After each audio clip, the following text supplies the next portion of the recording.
جب انگریزی حکومت کے سائے تلے زبردست فتنے اجتماع کرنے لگے، کہیں رافضیوں کی رافضیت، کہیں تفضیلیوں کی تفضیلیت، کہیں خارجیوں کی خارجیت، کہیں شیعوں کی شیعت، کچھ حد تک مضیر تفضیلیت، یہ تمام فتنے جمع ہونے کے بعد تقویت الایمان کی شکل میں آئے،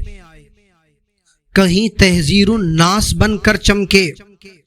کہیں براہین قاطعہ بن کر آئے،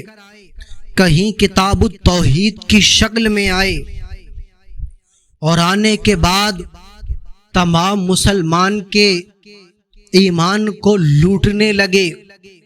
اور تصور دینے لگے کہ نبی پاک صلی اللہ تعالی علیہ وسلم کا علم غیب پاگلوں اور جانوروں کی برابر ہے، شیطان سے بھی کم علم نبی علیہ السلام کو ہے، نبی پاک کو بڑے بھائی سے زیادہ نہ سمجھو،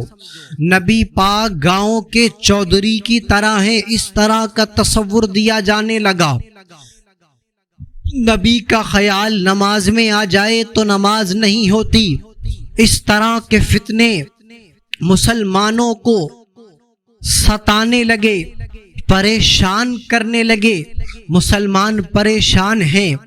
اللہ سے دعا کر رہے ہیں مولا ان سے کیسے بچا جائے۔ حضرت علی کے دور میں جب خارجیت آئی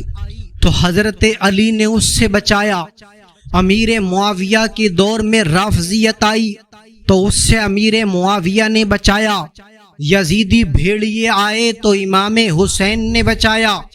اسی کے ساتھ جب بدعقیدہ اٹھے تو اہل بیت نے بچایا۔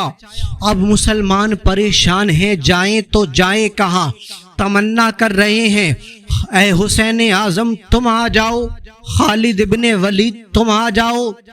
حضرت سعد ابن ابی وقاص تم آ جاؤ، غوث اعظم تم ہی آ جاؤ، خواجہ اجمیری تم آ جاؤ۔ رب نے جب بھولے بھالے مسلمانوں کو پریشان دیکھا تو رب کی رحمت پکار کر کہنے لگی اے لوگو، ان تمام فتنوں کا قلعہ کما کرنے کے لیے